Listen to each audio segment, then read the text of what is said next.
pessoal, tudo bem com vocês? Então vamos hoje começar mais uma aula de língua portuguesa. Eu sou a professora Paula e, como sempre, eu peço que vocês separem alguns materiais para a aula de hoje, um caderno ou folhas para anotações, lápis, caneta, borracha, apontador e um dicionário. Peço também que anotem a data de hoje e o número da aula para a organização de vocês.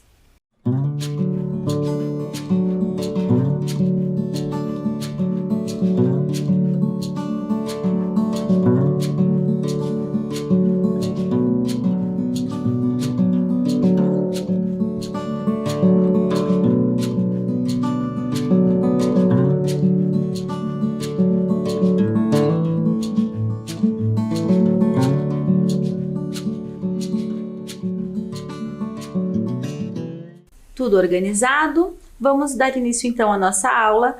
Como vocês já sabem, a gente sempre relembra o que nós vimos então na aula anterior. Então, na aula passada, nós fizemos a leitura do texto Insegurança. Fizemos diversas questões de interpretação e compreensão desse texto, né? Conhecemos um pouquinho sobre o autor do texto e também falamos um pouquinho sobre a linguagem que foi utilizada no texto.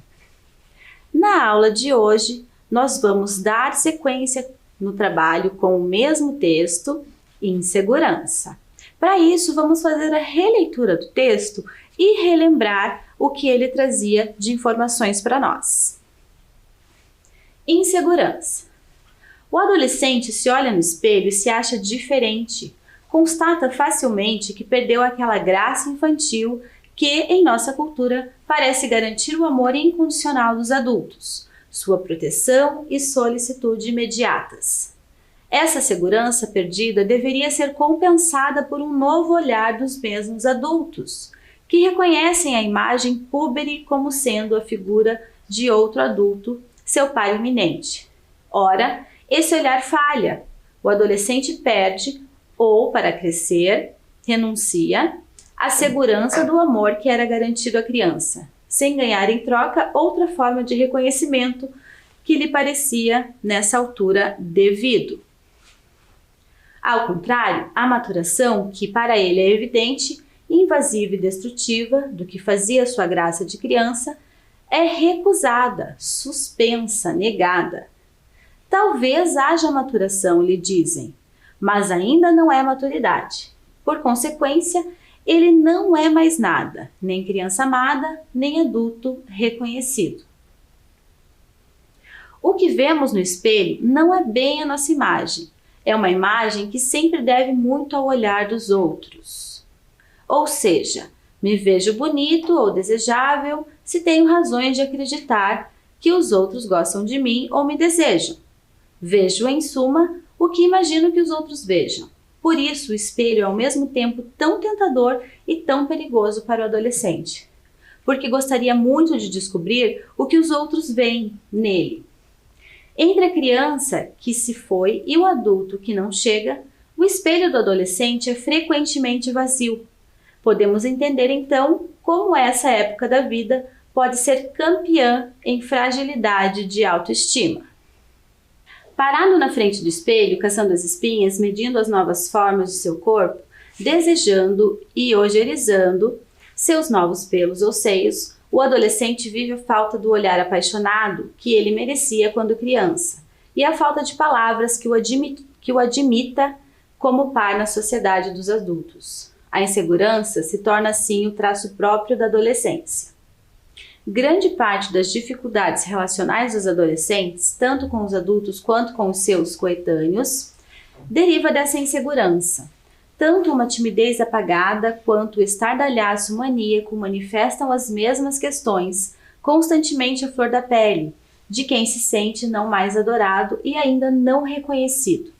Será que sou amável, desejável, bonito, agradável, visível, invisível, oportuno, inadequado? Muito bem, pessoal. Então, fizemos a releitura do texto, né, completo, para que vocês relembrem um pouquinho e vamos seguir a aula, então, com a primeira questão. Releia o primeiro parágrafo e localize uma expressão que equivale ao título do texto, insegurança. Então, nós temos aí o primeiro parágrafo, eu quero que vocês releiam com calma e localize uma expressão que tenha o mesmo sentido do título, insegurança. Bem tranquila essa primeira atividade. Já voltamos.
Vamos ver então onde está a expressão que tem o mesmo sentido do título.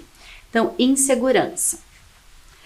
Está ali ela quando diz essa segurança perdida, né? Então, a perda da segurança é uma insegurança, né? Então, essa expressão tem o mesmo sentido do título.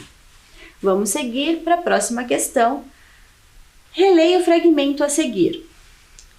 Constata facilmente que perdeu aquela graça infantil que, em nossa cultura, parece garantir o amor incondicional dos adultos. Aqui nós vamos falar um pouquinho sobre o uso das vírgulas nesse trecho, certo? Eu quero saber então qual é a função das vírgulas nesse momento.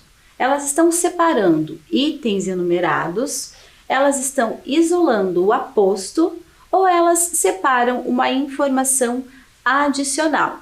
Então, observem bem o trecho, o que está entre as vírgulas, certo? Quando eu falo em aposto, vocês já devem relembrar, né? Que nós trabalhamos, eu expliquei para vocês em uma das nossas aulas o que era o aposto e o vocativo.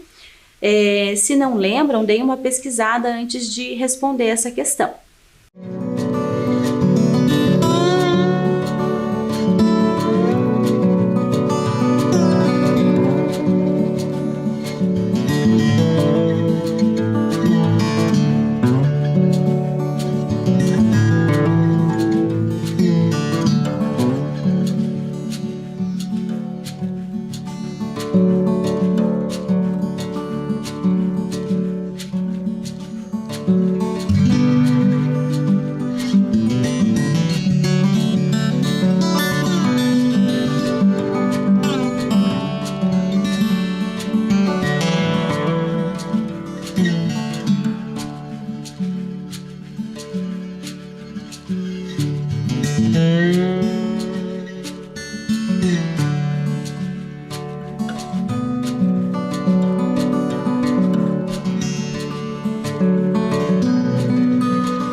Vamos ver então a resposta da questão em relação ao uso da vírgula nesse trecho.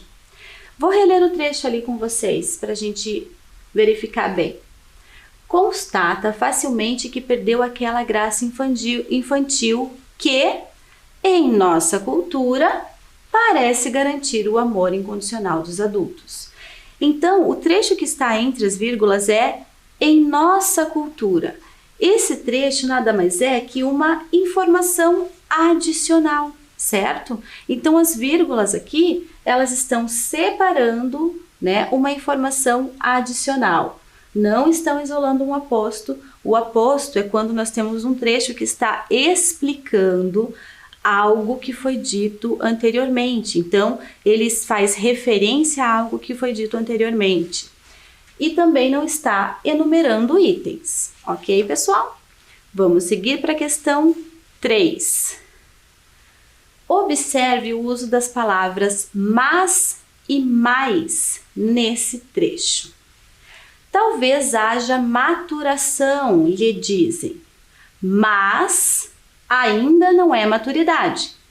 Por consequência, ele não é mais nada, nem criança amada, nem adulto reconhecido. Relacione o sentido à palavra correspondente de acordo com o uso delas no trecho. É muito comum, né, nós verificarmos, né, o uso da palavra mas e mais equivocado, certo? Então, eu quero que vocês observem nesse trecho o uso dessas duas palavrinhas e relacione, né, qual é o sentido delas no trecho. Qual delas intensifica uma palavra, dá mais intensidade a uma palavra? E qual delas está introduzindo uma ideia contrária, uma ideia de contrariedade? Então, releiam o trecho, observem bem e a gente já volta com a resposta.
Vamos ver então a resposta, vamos fazer então a relação entre o sentido e a palavra.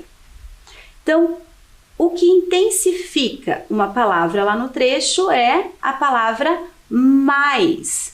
Quando ele diz assim, ele não é mais nada.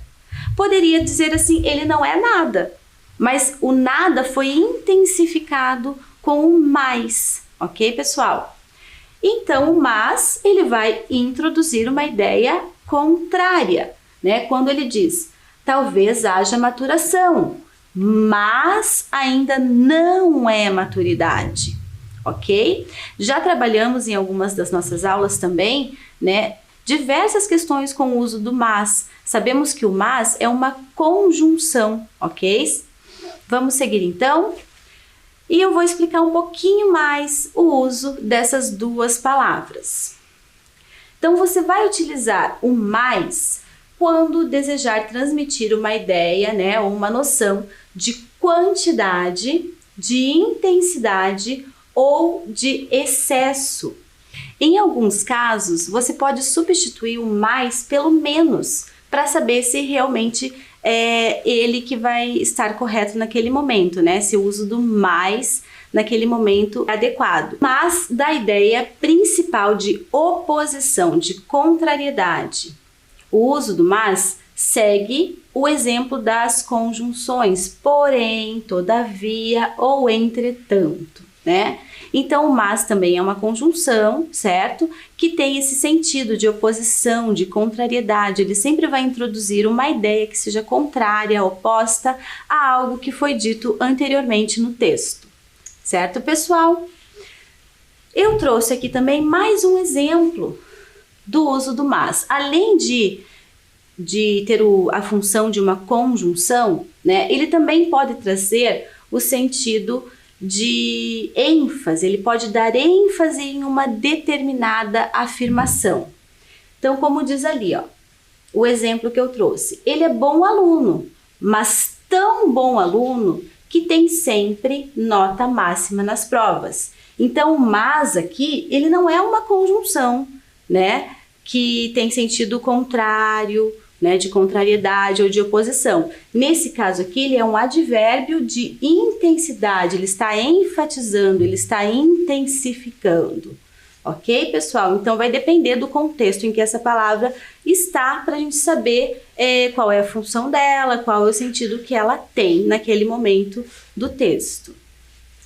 Vamos seguir para mais uma questão da nossa aula. No terceiro parágrafo do texto, o autor ora usa a primeira pessoa, como se fosse um adolescente falando, e ora usa a terceira pessoa, trazendo sua voz ao texto. Identifique os diferentes focos narrativos nesse parágrafo. Então, aqui eu vou pedir para que você releia o parágrafo e pode utilizar um marca-texto, lápis de cor, alguma coisa para identificar em qual momento ele utiliza a primeira pessoa e em qual momento ele utiliza a terceira pessoa. Quando ele usa a primeira pessoa, ele está falando ali como se fosse um adolescente, ok? E quando ele usa a terceira pessoa no texto, é a voz do próprio autor. Então, vou aguardar vocês identificarem esses focos narrativos e a gente já volta.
Vamos ver então, identificar nesse trecho onde nós temos o foco narrativo em primeira pessoa e onde nós temos o foco em terceira pessoa.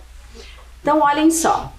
Nesse momento aqui, quando ele diz: o que vemos no espelho não é bem nossa imagem. É uma imagem que sempre deve muito ao olhar dos outros, ou seja, me vejo bonito, desejável, se tenho razões de acreditar que os outros gostam de mim ou me desejam. Vejo, em suma, o que imagino que os outros vejam.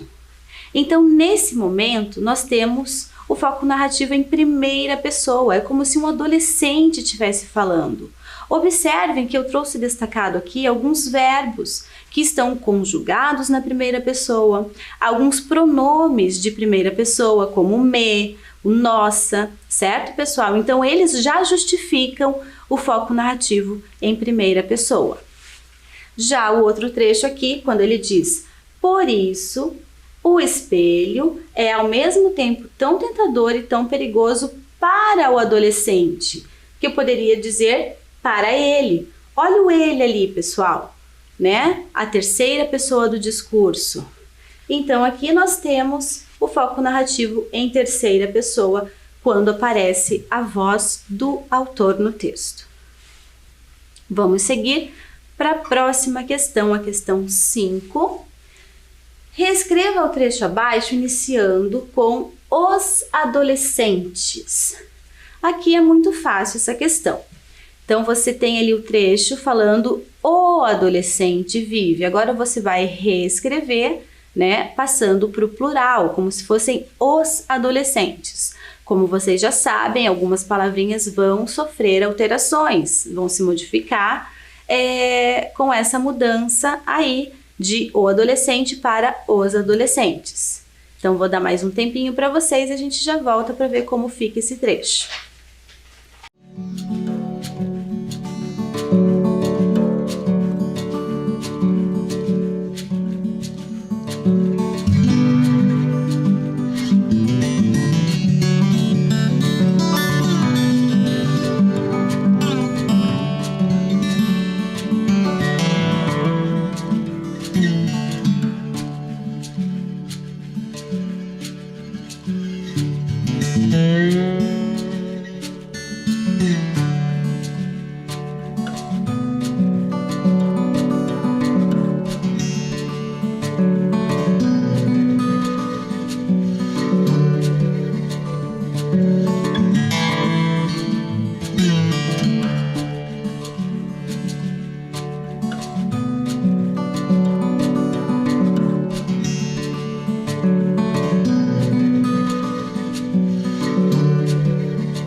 Vamos ver então como ficou a reescrita desse trecho.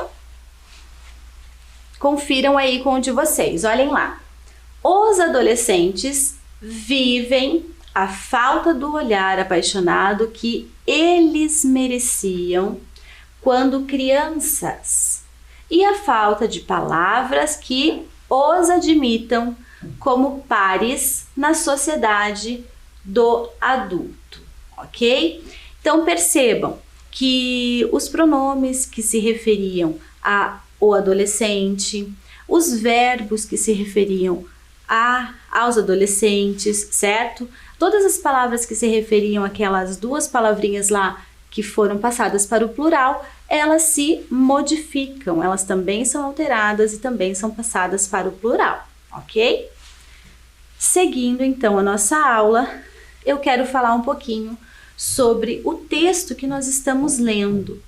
Então, o texto lido, ele é um trecho do livro do Contar do Caligares sobre adolescência. Como especialista no assunto, o autor apresenta o seu ponto de vista sobre essa fase da vida. Por isso, podemos dizer que trata-se de um texto de opinião. Esse trecho que a gente leu, ele tem caráter predominantemente argumentativo, pois as declarações são acompanhadas de justificativas que fundamentam o ponto de vista apresentado pelo autor. Pessoal, então todo texto que traz o ponto de vista, a visão do autor, nós dizemos que é um texto de opinião, certo? E se é um texto de opinião, necessariamente ele vai ter que trazer argumentos para embasar aquela opinião que ele traz, né? Para dar embasamento ao seu ponto de vista, ok? Vamos trabalhar um pouquinho hoje, vou trazer um pouquinho para vocês a estrutura que um texto argumentativo tem, certo? É isso que a gente vai ver agora então, a estrutura do texto argumentativo. Primeiramente, nós temos que ter uma introdução, que geralmente é o primeiro parágrafo do texto, certo? Na introdução, tem que ter a apresentação da ideia principal, da tese que vai ser defendida, da opinião, né, que vai ser defendida no decorrer do texto.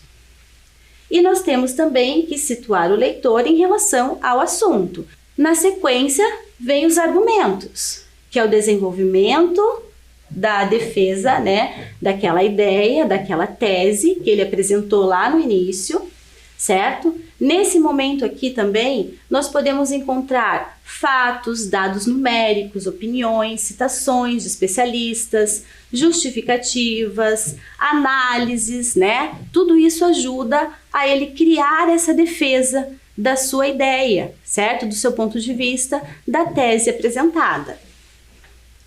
E para finalizar, a conclusão, que é o encerramento do texto. É quando ele vai reafirmar aquilo que ele apresentou para a gente lá no início, né? A tese que ele apresentou na introdução. Agora vamos pensar nessa estrutura no texto que nós estamos trabalhando. Então, a introdução está lá no primeiro parágrafo. Já os argumentos, eles aparecem no segundo, terceiro e quarto parágrafo do texto. E a conclusão é o último parágrafo. A partir de agora eu vou trazer para vocês algumas questões que vão trabalhar um pouquinho com essa estrutura, né, a partir dos parágrafos do texto que a gente leu. A questão número 6, então, fala o seguinte: qual a tese apresentada no primeiro parágrafo do texto pelo autor? Letra A. O adolescente tem a segurança do amor garantida mesmo deixando de ser criança. Letra B. O adolescente perde a segurança porque não se reconhece mais como criança e não se sente aceito no mundo dos adultos. E letra C. O adolescente merece ser reconhecido nesse momento de insegurança. Eu deixei ali no cantinho o primeiro parágrafo, que é a introdução, então, do texto, aonde ele apresenta a tese que ele vai desenvolver, certo? Que ele vai defender no decorrer do texto. Então, leiam o parágrafo com atenção e identifiquem, então, qual é a tese que o autor apresenta para nós.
Vamos ver então qual a tese apresentada pelo autor nesse primeiro parágrafo.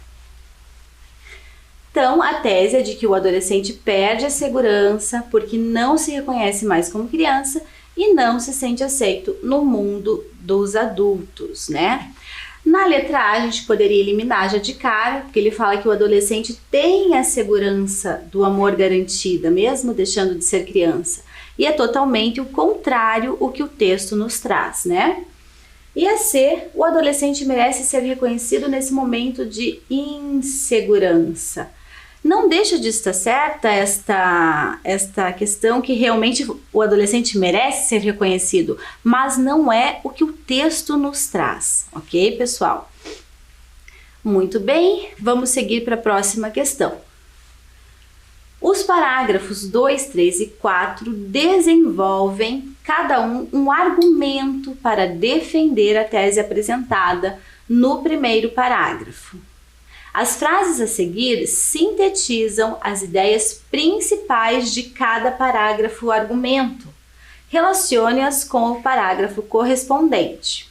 Então, aqui eu tenho três sínteses. Cada frase dessa, cada opção dessa é a síntese, o resumo do argumento trazido em cada um desses parágrafos. A única coisa que você vai colocar é me dizer, né, se a letra A é a síntese do parágrafo 2, 3 ou 4. E a mesma coisa com as outras opções, ok, pessoal? Então, novamente, eu deixei ali do ladinho para vocês fazerem a leitura em casa dos parágrafos e ver qual dessas frases corresponde a cada parágrafo, ok?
Vamos ver então?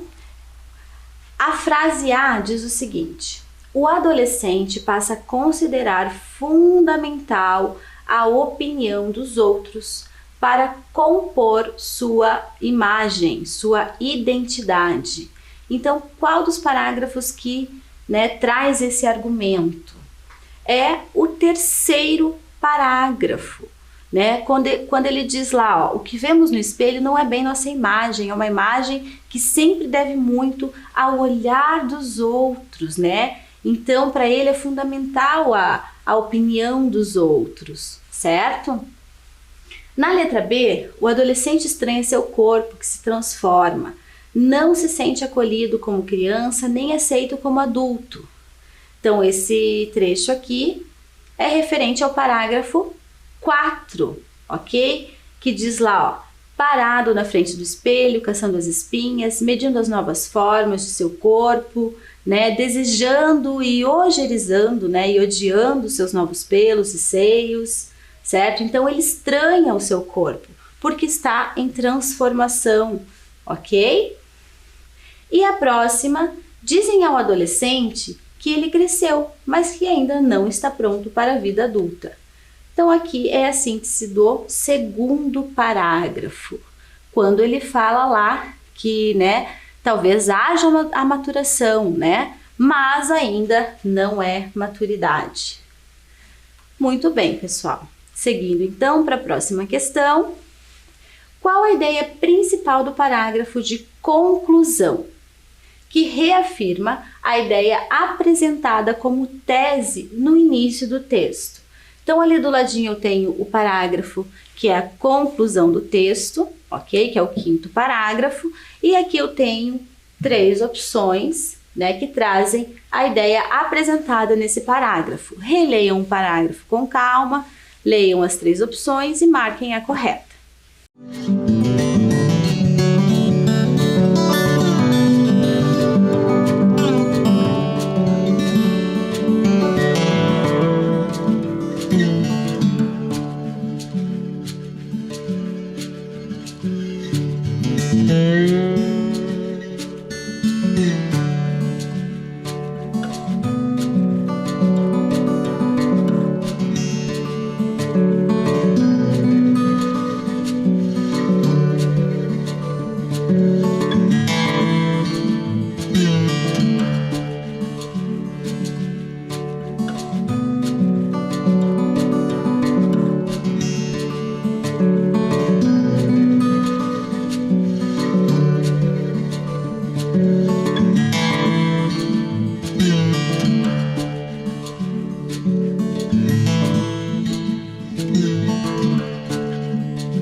Vamos ver então?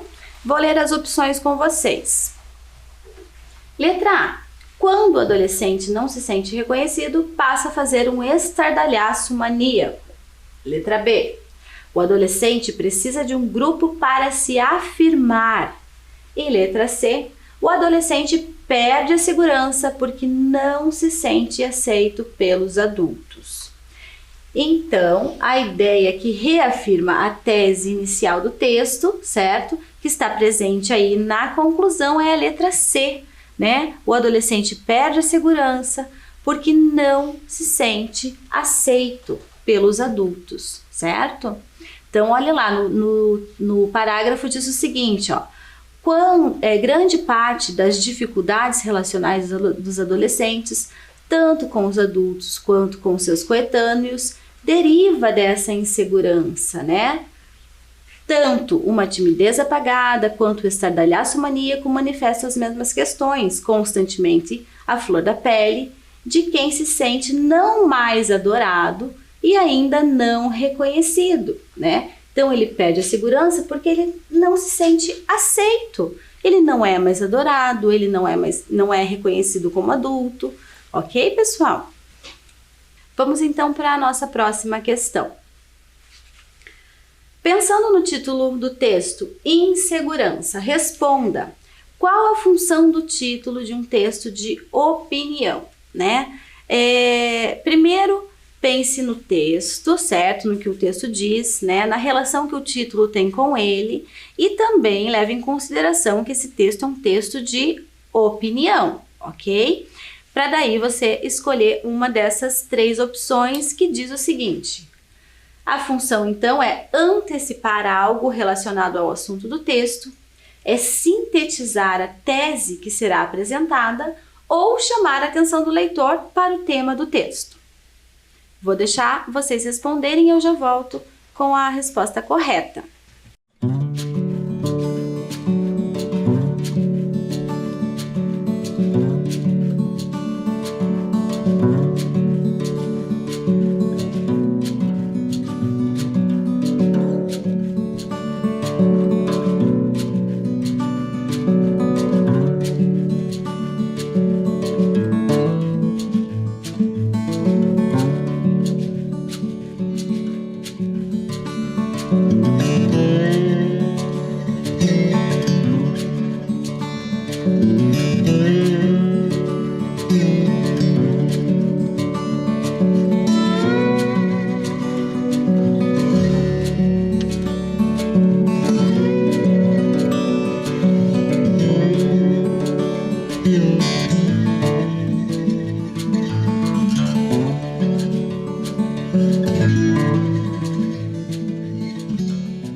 Vamos ver então qual é a função do título de um texto de opinião? É antecipar ao leitor, né, algo que esteja relacionado ao assunto do texto, ok? Então, ó, insegurança, né? A palavra insegurança é algo que está relacionado ao assunto que o texto trouxe pra gente, certo, pessoal?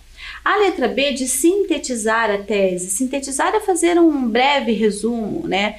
Então, o título não está resumindo a tese, até porque em uma única palavra a gente não consegue fazer uma síntese, certo?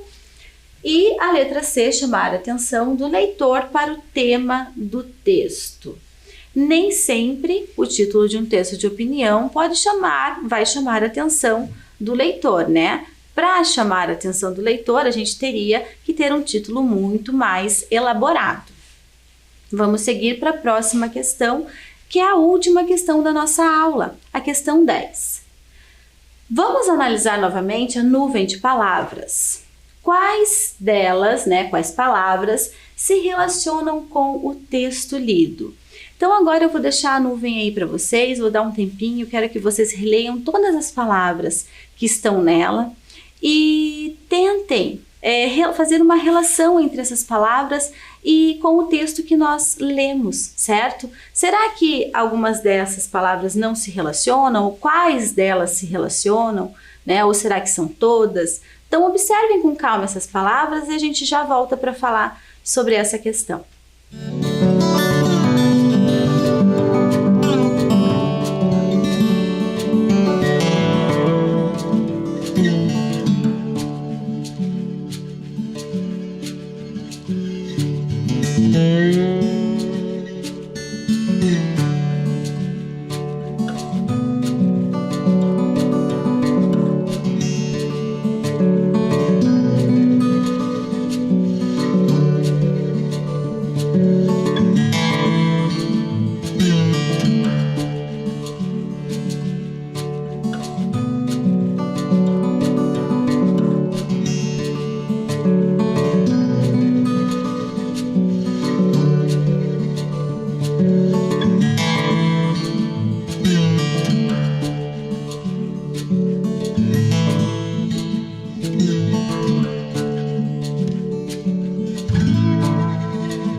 Então, pessoal, analisaram bem, releram as palavras, né? Nós fizemos a leitura delas em uma das nossas aulas, mas vamos ler novamente aqui juntos. Então, nós temos lá identidade, emoções, amadurecimento, insegurança, crise, mudanças, impulsos, transição, conflitos, revolta, hormônios, período, transformações, indecisão, fases, novo, certo? Sabemos que todas essas palavras estão relacionadas, estão ligadas à fase da adolescência, não estão?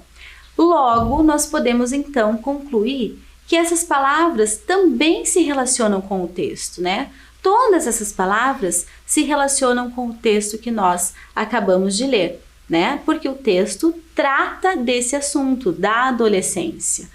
Ok, pessoal? Então, por hoje a nossa aula acabou. Eu espero que vocês tenham aproveitado bastante, refletido mais um pouquinho sobre esse assunto tão importante, E cuidem-se, nos vemos na próxima aula.